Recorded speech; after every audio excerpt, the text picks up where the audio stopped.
Shortcuts for Your Soul. My name is William Michael Forbes. I'm a spiritual medium, a channel, and an intuitive life coach. And today I have with me my guardian angel, John, who wanted to discuss the concept that emotions are hereditary. In other words, we can inherit emotions through our family system. He says it's really important you understand this. It is not something that was unknown to society for many thousands of years. Even in your existing scriptures, you find the statement, the sins of the mother and father shall be visited upon the children for 3 and 4 generations. It's one of your most cherished statements in scriptures. But the concept of sin should be considered not as something that is inherently wrong, but simply ideas and information that we pass along to our children that do not serve their best interests nor reflect our highest and most noble character. Emotions you place in your body, they are a mechanism of training your body to function in very precise and specific ways when faced with specific environmental conditions. The emotions of fear or anger are emotions that compel the body into very precise and specific actions. Those emotions are passed down from one family generation to the next as a means of preparing each generation to deal with or cope with circumstances that may or may not be similar to what was experienced by the generations previously. If you understand what I'm saying, then you can begin to comprehend that maybe some of the emotions that you are feeling, while you have a responsibility over maintaining, altering, and changing them, may not have been of your own choosing, but they are within you regardless of where you acquired them from, and they are your responsibility to be able to assert a changeover. But it quite simply, all emotion and all thought is hereditary. The degree and extent to which a thought or an emotion will influence or affect a generation is determined by several factors. One factor is whether or not that emotion has a strong survival element attached to it.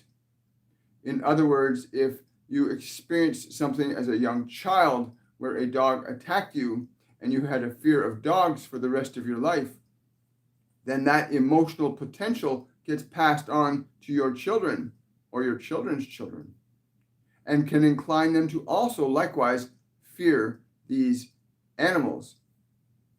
However, the inherited elements of emotion are amenable to your ability to effect a change in them. All emotion, all thought that is inherited is amenable to your capacity through conscious and deliberate understanding that you can change emotional energy and you can alter thoughts that correspond to those emotions. If you are able to liberate an emotion from your mind and your body, you will not carry it forward. It will not get passed down to subsequent generations. However, if it does not get ameliorated, then it has a tendency to be regenerative, as both emotion and thought are regenerative and accumulative over time. Repeated exposure to certain emotional qualities increases the intensity, amplitude, and influence that those emotions will have over the function of your genetics and what you will offer to your children and your children's children.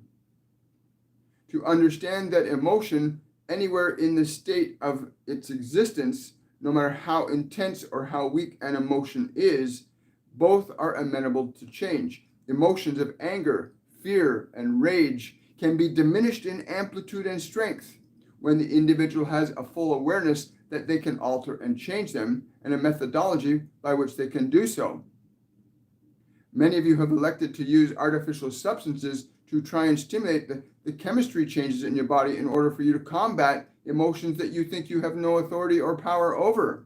But I can assure you that you have all the authority and power you require over your emotions once you understand the nature of your role and relationship to emotions, to your body, to your mind. When you understand that there is a hierarchy that is naturally built into the system wherein you as awareness can assert an authority over thought, an authority over emotional energies in such a fashion as to alter and change their function in your body and in your actions. For all emotions will give rise to very precise and specific actions unless they are altered and changed. An emotion of a very intense nature can actually be changed in an instant if the individual's attention is shifted in such a fashion as to induce a new frequency or a new emotion to coming into play. The recognition that emotions are not who and what you are, but a substance that you utilize in the process of creation can liberate you from a great deal of suffering.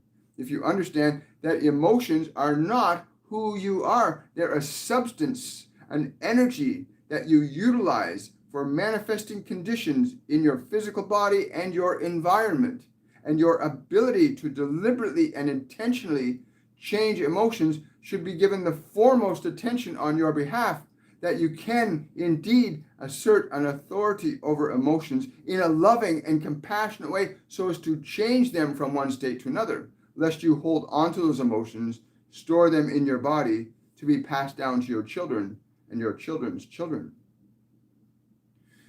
Just as conditions of disease evolve from often emotional conditions that will drive you to think, feel, and act in very precise ways, that is, you may have certain emotions that do not make you feel good, and those emotions will actually incline you to eat certain things or drink certain things that may not be conducive to who you are, but are in harmony with those emotional qualities.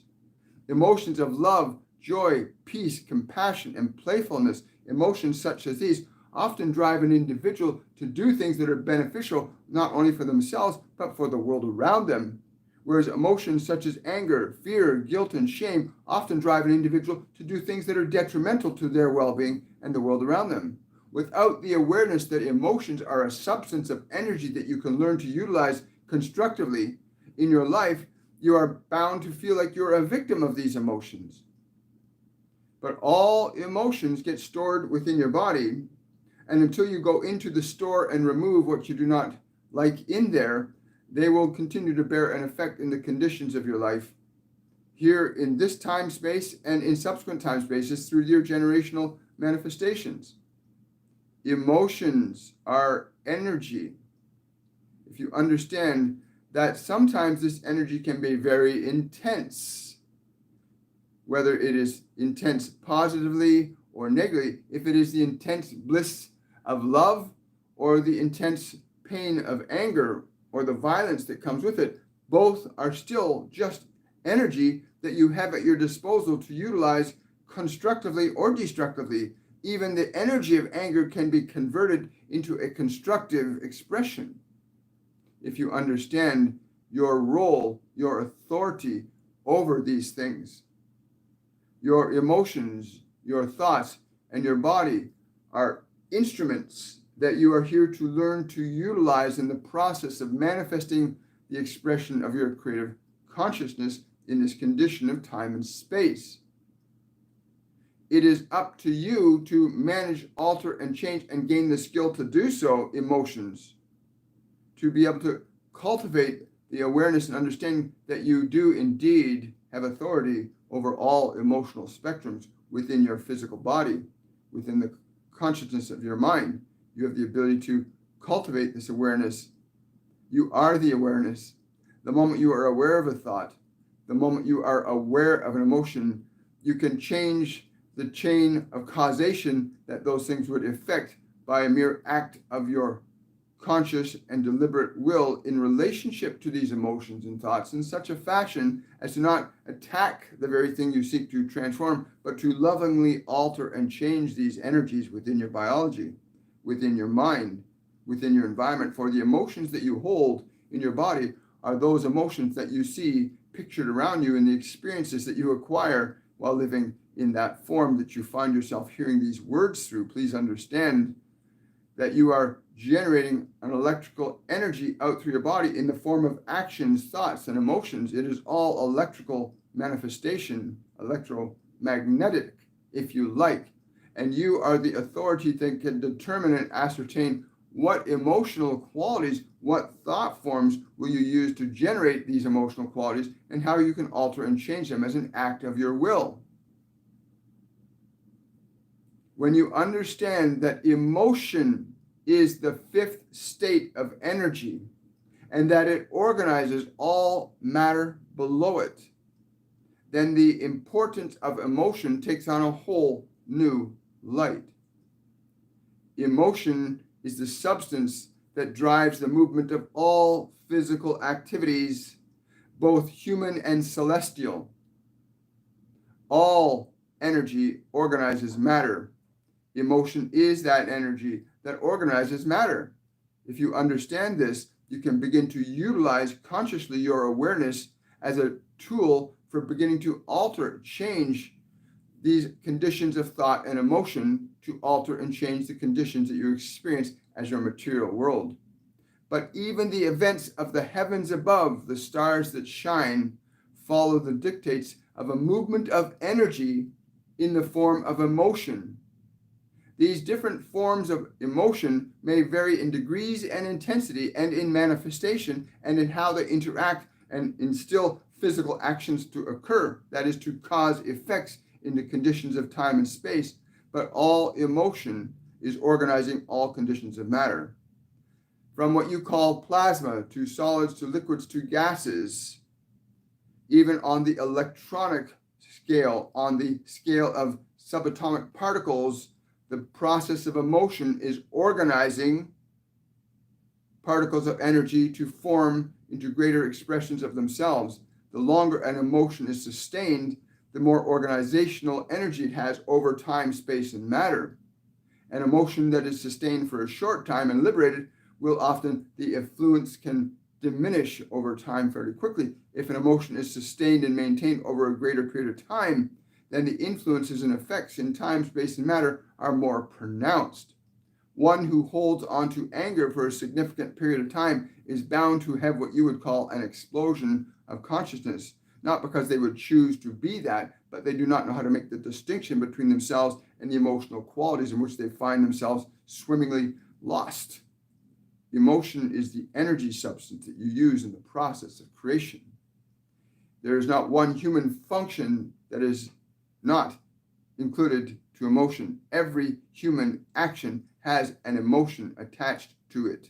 Every human action, every human word, every human thought comes from the energy of emotion. When you understand that you, as an awareness, a spiritual entity, you might prefer the term soul, as that element of consciousness, you have the ability to assert authority over energy, over thought, so as to organize conditions of your experience in this material world to be in a fashion more favorable to your desired experiences. But once you come to the understanding that you can alter and change emotional energy, both in the way you utilize thoughts, but also in how you utilize and interact with those emotional energies themselves, you move yourself into the position of no longer being subjective to the conditions of emotion or the conditions of thought. You become creative relative to them. You begin to assert an authority over thought, over emotion, thereby altering and changing the effects that you begin to experience as your material existence. In the world that you live right now, where you are, in your segment of time and space, you can find that the moment you can alter and change an emotional quality from fear to love, you will see corresponding changes in your environment and in your physical well-being likewise. So what you shall eat and what you shall drink and what you shall say and what you shall do and what you shall not say and do, or what you shall not eat or drink, these are all dependent upon the emotional qualities that you hold most dear. Emotional qualities of love and patience and compassion and kindness necessitate an awareness that allows you to think and say and do things that are life-serving, whereas those emotional qualities of fear and anger, guilt and shame, those emotional qualities tend to illustrate actions and manifestation that are detrimental towards one's life. But anywhere in the spectrum, even in the place of the darkest emotions, one can become aware of and begin to initiate a change in those energies, can begin to alter and change the function of a negative emotional energy from a negative vibrational frequency to a positive. Some of your existing psychological manifestations are beginning to demonstrate that it is now possible to change an emotional energy almost instantly from one state of frequency to another state of frequency, from fear to love. When you have this skill to realize you are not the thoughts, you are not the emotions, you are that which can choose thoughts and alter and change qualities of emotion, and you gain the experience from yourself that this is true. When you gain this experience for yourself and you know it is true, you are free then. The process of liberation is a matter of your own capacity to create and manifest conditions of your life.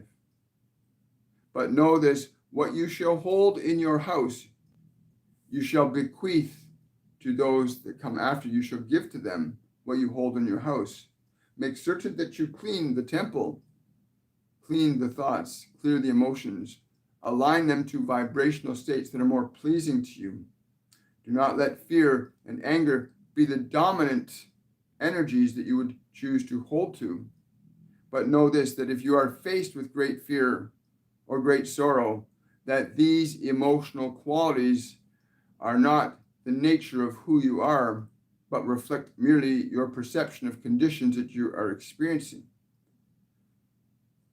In relationship to the sensation of loss, where you think you have lost someone that has left their physical existence and they're no longer in your physical world, let me say this to you, that the conceptions of death are greatly exaggerated if you understand the nature of what you are, that you are in fact an invisible entity working with an invisible realm of thought through a physical medium of matter. Then if the physical medium of matter ceases to exist, the only thing that is altered is the fact that you no longer have a physical medium through which you can express. But your awareness is independent of matter. Your awareness is independent of thought. Your awareness is independent of matter, not separate from them, but independent of them, and having the capacity to interact with these other realms of consciousness. If you come to this awareness where you realize that even this thing that you so fear that you call death is not death at all, but simply a transmutation of consciousness from one level of existence to another vibrational plane of consciousness. Much the same way as you cannot see the thoughts of other people around their heads, that invisible realm still exists, and you know so because you can observe your own thoughts. That invisible realm exists, and you know this. Well, the invisible realm of your consciousness still exists independent of the physical form. So when you think, feel, or believe that someone has died, they have not ceased to exist. They have simply left the physical medium of expression. Their consciousness still exists. Much the same way as you can take a structure called a radio and you can hear the music playing through it, and you can damage or break that radio, but that does not mean that that which is transmitting through it has ceased to exist. You must think that about your body, that even though the system may one day cease to function, that your signal does not cease to exist. It just does not have that medium, that mechanism of expression through which you can go. But the expression of your consciousness still exists and may be accessed for those who have the ability to shift their perceptual awareness from the 5 physical senses to the non-sensorial realms of clairvoyance, clairaudience, clairsentience, and claircognizance, where non-physical corresponding senses exist beyond the 5 known physical senses. And even in your physical body, you can realize and actualize these potentials as you come to an understanding of who and what you truly are in relationship to thought, emotion, and matter. You are not a slave to matter. It is your servant. You're not a slave to your thoughts nor your emotions. They are your servants. and they may need you to teach them, to educate them, to function more effectively on your behalf. You may have to put your house in order to begin to train it to function more effectively for you and you alone.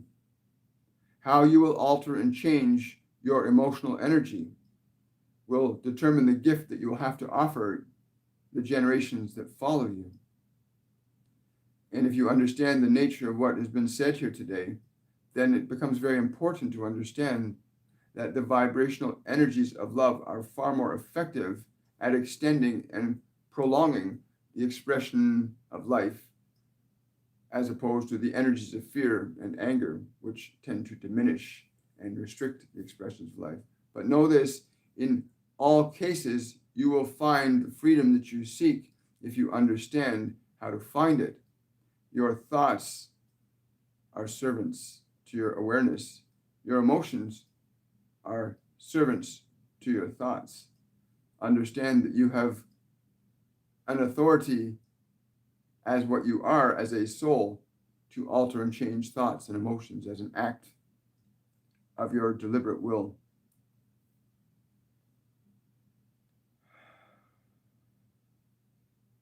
Well, good morning, everybody, and welcome to the Monday edition of Shortcuts for Your Soul. I want to thank you for coming out. If you got any questions or comments about anything you've heard today, please leave it in the comment section below this video. If you're new to the channel, subscribe, give the video a thumbs up, click the notification bell so you know when we come live, and share this information with other people. There are literally tens of millions of people on the planet, he tells me, tens and tens of millions of people on the planet that are believing they have no control or authority over their thoughts or emotions. They think that they have no control, and they suffer in that illusion that they have no authority. There are simple methods and techniques they can learn to train their mind and body and their emotional energy to function differently on their behalf. There's actual ways you can teach your mind and body to function differently than the way it has been conditioned to. So you can, I know, he's saying you can inherit great rage from somebody, and you might grow up feeling like angry and sad or whatever the negative emotion is, and it's not even yours. It's something you've inherited from your mom or your dad, your great-grandfather, your great-great-grandfather.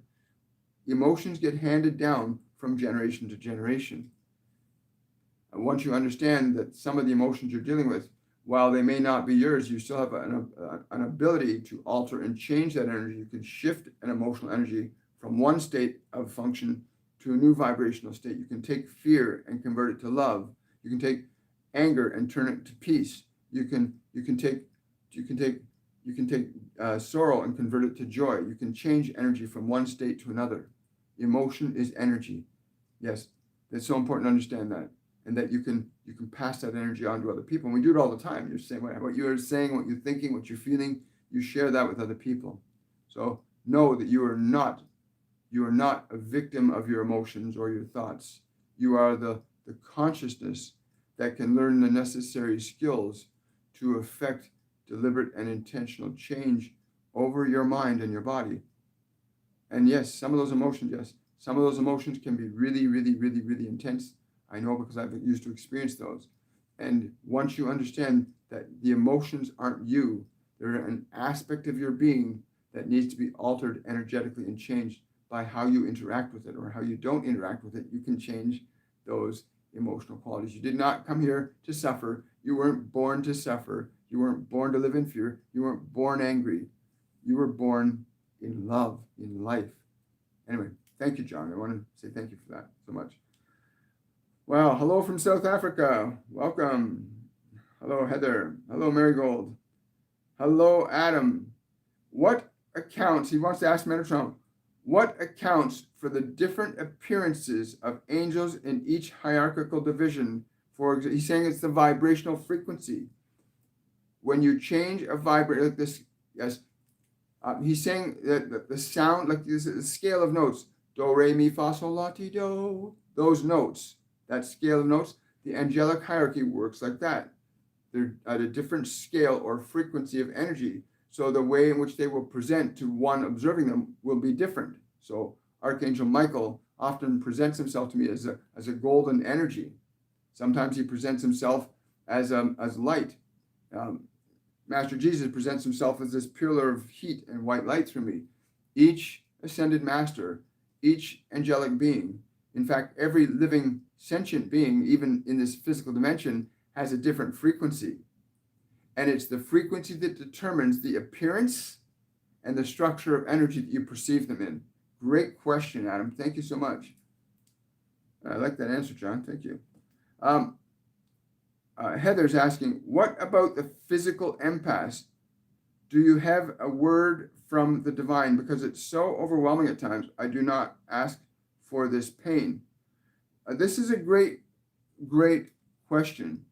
And on the issue of pain, it is important you understand that the vibration of pain goes from different realms. If, for example, if you sustain a great deal of anger in your body, you hold on to your anger, you hold on to your sadness, you hold on to your pain.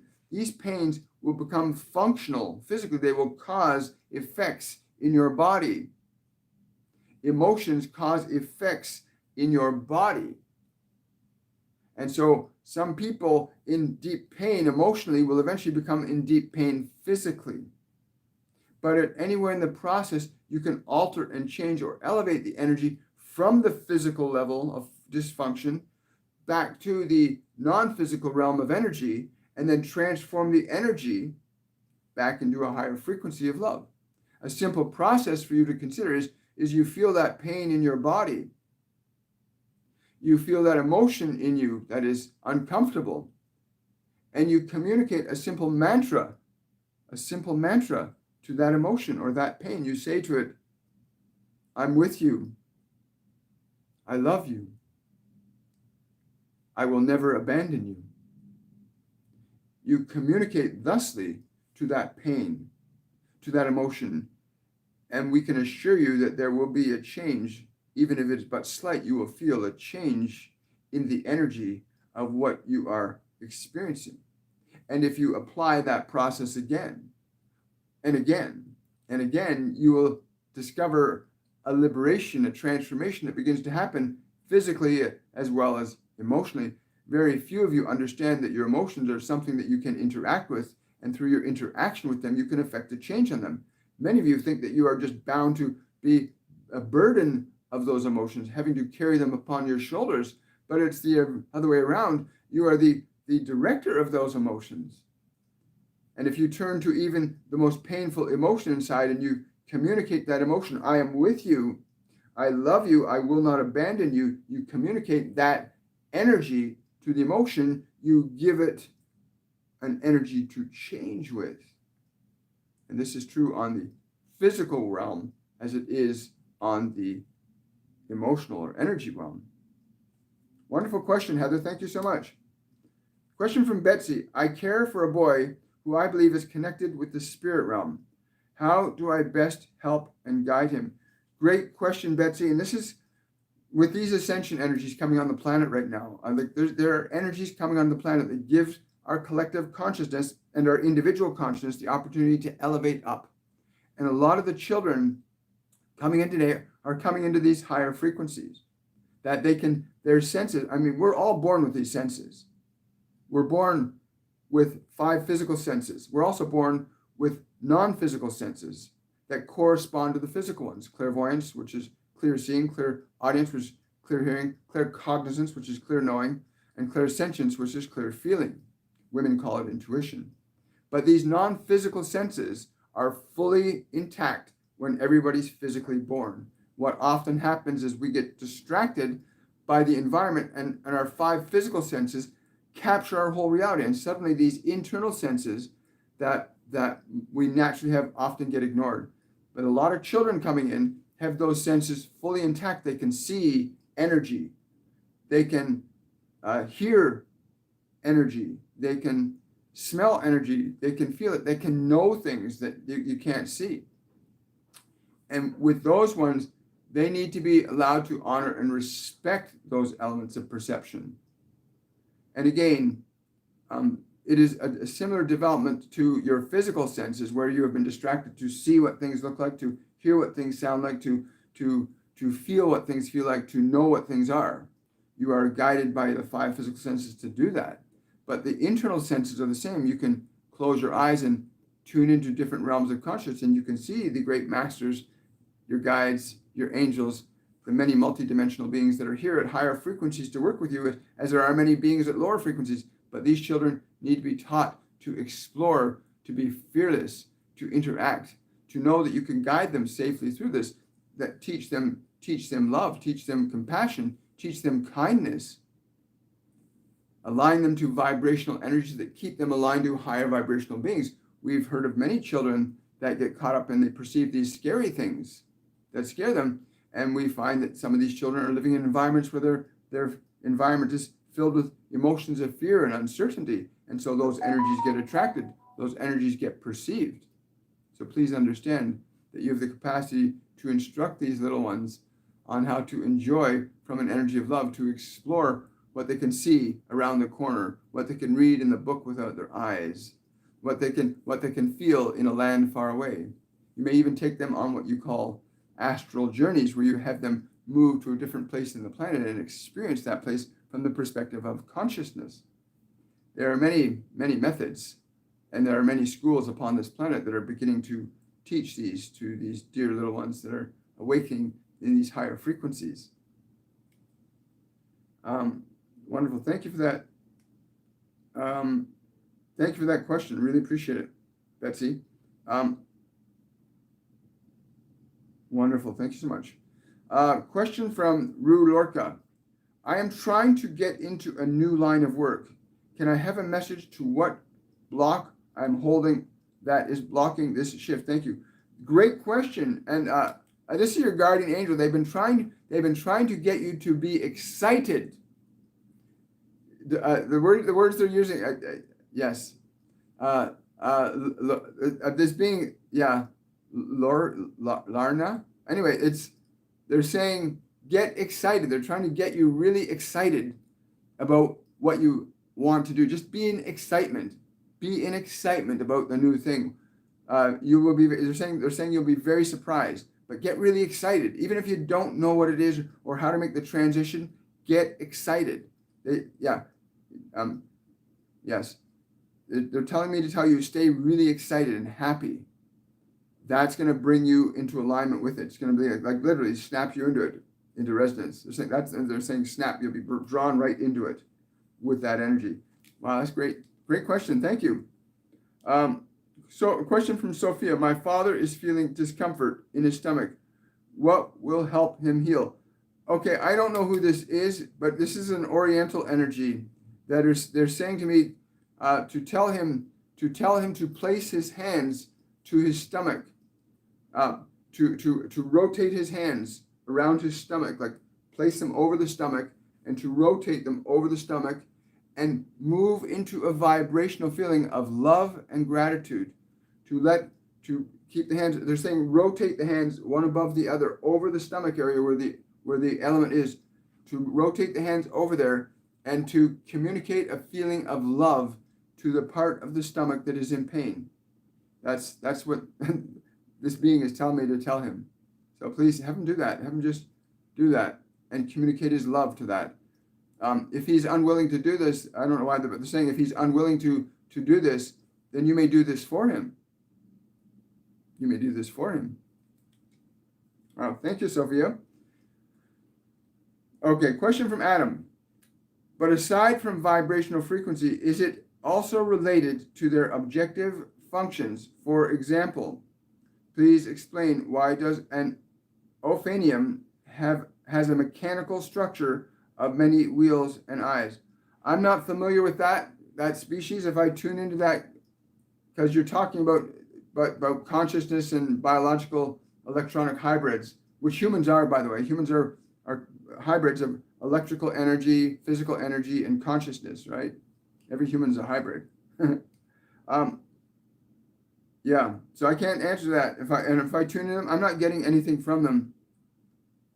Your question was already answered in the degree and extent that you requested. If you got curious concerns about this other one, whom you obviously know, then ask them. They will tell you. They will clearly tell you what is true, and they will clearly tell you what is not true, for you have an awareness of them that this one does not. Thank you, Adam. Got time for one more question from Vertical. I have not been able to break the routine of going to bed at 1 a.m. and 2 a.m. How can I achieve it?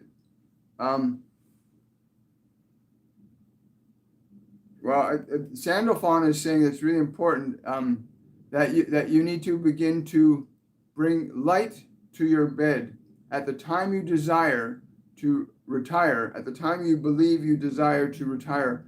Bring yourself to the bedroom and bring your joy there. Bring your peace there.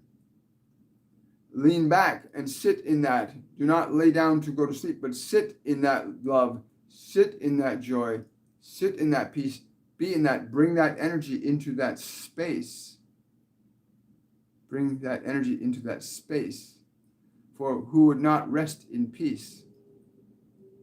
Wow. Thank you, Sandalphon. Appreciate that. Thank you, Vertical. Really appreciate it. I'm being told to answer this last question from Gina. I have wished for my non-physical gifts since I was a child, but they have not developed. It's sad.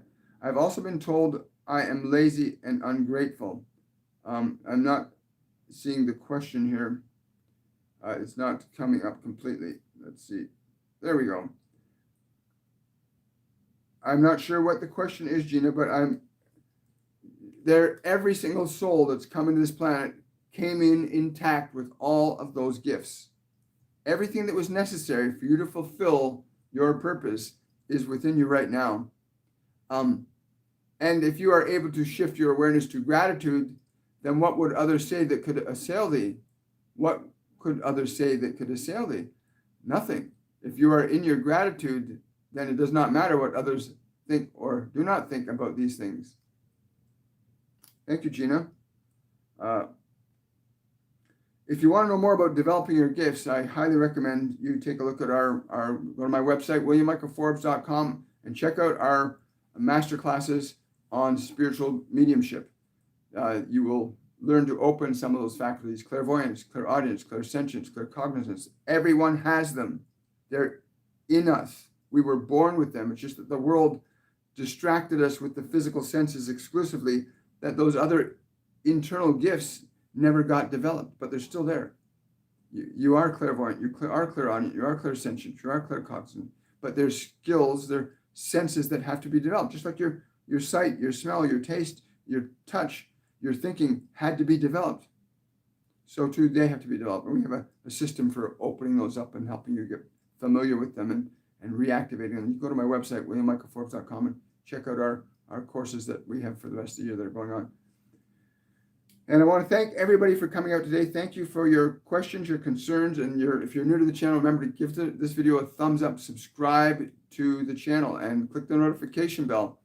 And again, if you want to support this channel, you can go do so through my Patreon page, patreon.com/William Michael Forbes. You can click the Linktree link below the description box and get to any of my social platforms if you want to have more information about what we're doing and when. Have yourselves a wonderful, a joyful day. I'll look forward to seeing you on Wednesday, July the 27th, The Fallacy of the Scientific Method. And that's going to be with Hermes Trismegistus.